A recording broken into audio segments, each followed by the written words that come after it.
Hello, नमस्कार किसान साथियों। स्वागत है आपका आपके अपने यूट्यूब चैनल हल खेती पर। साथियों, जो आज का वीडियो है ये किसान भाइयों के लिए बहुत ही उपयोगी होने वाला है, क्योंकि आज की इस वीडियो में अपन जो चर्चा करेंगे वो ये कि जो किसान साथी हैं उनको जो अपने कृषि यंत्र हैं उन पर राजस्थान सरकार कृषि विभाग द्वारा कितना अनुदान उस पर मिल रहा है, अनुदान की क्या प्रक्रिया है, उसमें क्या क्या उनकी पात्रता है, उसमें कितनी सब्सिडी मिलेगी, क्या दस्तावेज है, कैसे उसको ऑनलाइन करना है और उसमें क्या अपन को सावधानी रखना है, इसकी तमाम जानकारियों के बारे में इस वीडियो में आज हम पूरी यहाँ पर चर्चा करेंगे। तो साथियों, वीडियो के अंत तक जरूर बने रहें, क्योंकि इसी वीडियो में हम आपको लास्ट में बताएंगे कि कौन से यंत्र पर कितनी सब्सिडी यानी कितना अनुदान मिल रहा है और जो उसके लिए आपको क्या प्रक्रिया करनी पड़ेगी। जो साथी हमारे चैनल पर अगर पहली बार आए तो कृपया चैनल को सब्सक्राइब करें, साथ ही जो बेल आइकन है उस पर क्लिक करें ताकि हमारे जो वीडियो की नोटिफिकेशन है वो आपके मोबाइल तक पहुंच सके और आपको जानकारियां समय समय पर मिल सके। तो साथियों, शुरू करते हैं। जो कृषि यंत्र हैं, जो कृषि विभाग राजस्थान सरकार द्वारा कृषि यंत्रों पर किसानों को जो उन्नत तकनीकी जो कृषि यंत्र हैं उन पर अनुदान दिया जा रहा है और इसका जो आवेदन जो लेने शुरू हो चुके हैं तो आप आवेदन करवा सकते हैं। सबसे पहले हम बात करेंगे कि अनुदान के लिए कृषक के पास पात्रता क्या क्या होनी चाहिए। तो किसान भाइयों, सबसे पहले जो जरूरी चीज़ है वो है कि आपके पास भूमि का स्वामित्व होना चाहिए, आपके पास कृषि योग्य भूमि हो और उसके बाद आपका स्वामित्व होना चाहिए। ऐसे किसान जिनके नाम पे भूमि नहीं है, कृषक के या तो जीवित होने या फिर मृत्यु उपरांत भी अगर उनका नामांतरण नहीं हुआ है तो वो जो एक उसके खुद के पक्ष में भू स्वामित्व का एक नोशनल शेयर का प्रमाण पत्र बनता है। वो जो राजस्व या हल का जो पटवार हल का रहता है, पटवारी से आप अपना एक नोशनल शेयर अपने नाम पे बनवा कर भी आप उसके लिए आवेदन कर सकते हैं। दूसरा, जो मंदिर की जो डोरी रहती है, जो पुजारी सर्टिफिकेट बनता है, जो कोई अगर पुजारी जी अगर मंदिर की कोई ज़मीन संभालते हैं तो वो पुजारी सर्टिफिकेट बना के भी आप उसके लिए कृषि यंत्र के लिए आवेदन कर सकते हैं।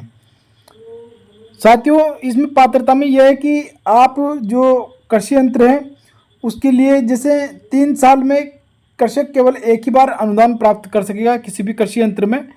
तो अगर आपने एक से अधिक भी आवेदन किए हैं तो जो पहले का आवेदन है वो आवेदन स्वीकार करके बाकी के जो आवेदन है वो ऑटोमेटिक निरस्त हो जाएंगे। तो एक जनाधार से एक कृषक के नाम पे एक ही आवेदन 3 साल में आप एक ही जो कृषि यंत्र उस पर अनुदान ले सकते हैं। साथियों, इसमें दूसरी चीज़ वो इम्पोर्टेंट है कि आपके पास में ट्रैक्टर होना चाहिए। अगर किसी किसान के पास में ट्रैक्टर नहीं है तो उसके जो परिवार में उसके जो खून के रिश्ते में अगर ट्रैक्टर हैं तो वो एक शपथ पत्र दे सकते हैं कि भाई ये जो ट्रैक्टर हैं इसमें हम सब शामिल में खेती करते हैं, अगर ये इस पर कोई कृषि यंत्र अनुदान पर लेना चाहते हैं तो मुझे कोई ऐतराज़ नहीं होगा। इस तरह का एक शपथ पत्र आप उसमें लगा सकते हैं। दूसरा, इस पर जब भी आप आवेदन करें तो जो कृषि यंत्र है उसका कोटेशन होना बहुत ज़रूरी है और उस कोटेशन में जो कृषि यंत्र है उसके बारे में पूरी जानकारी होनी चाहिए कि कृषि यंत्र की श्रेणी कितनी है, बीएचपी कितना है, ताकि उसकी डॉक्यूमेंट्स टूटने में आपका आवेदन निरस्त ना हो।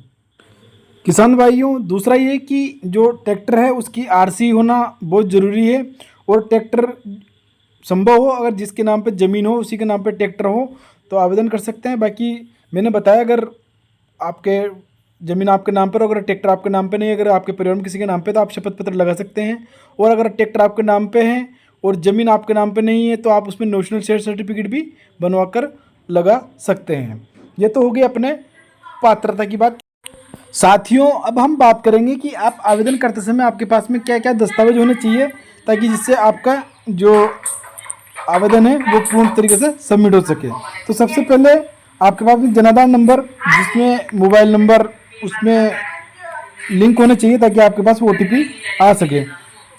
दूसरा, आपको जमाबंदी चाहिए, नकल की जमाबंदी जो 6 महीने से ज़्यादा पुरानी नहीं हो और आपके पास में जो भूमि का स्वामित्व होना बहुत ज़रूरी है। अगर आपके पास में भूमि का स्वामित्व नहीं है तो आप उसमें नोशनल शेयर सर्टिफिकेट भी बना सकते हैं। दूसरा ये है कि आपको जो ट्रैक्टर है उसकी जो आरसी है वो ट्रैक्टर आपके नाम पे होना चाहिए।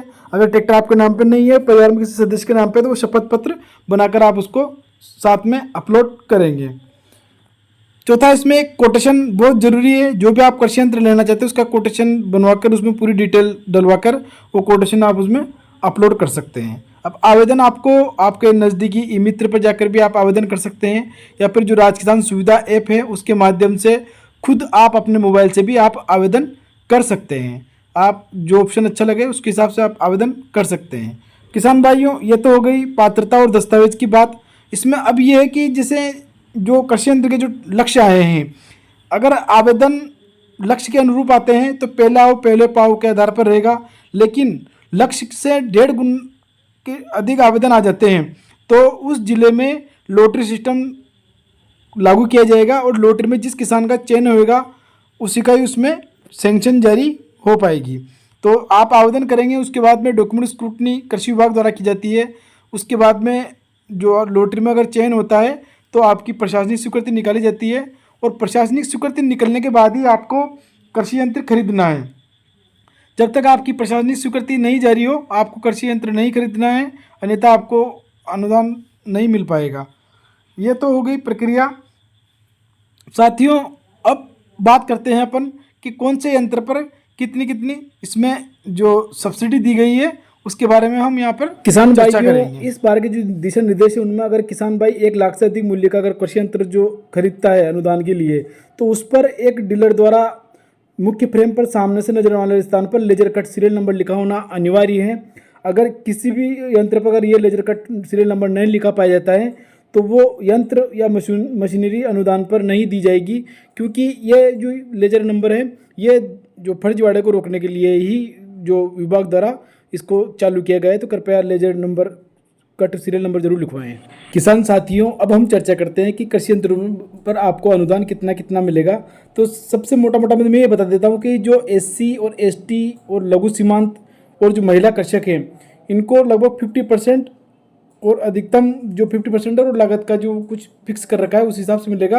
बाकी जो अन्य कृषक श्रेणी है उनको 40% और अधिकतम जो लागत है उस हिसाब से वो अलग अलग कृषि यंत्र पर अलग अलग निर्धारित कर रखा है।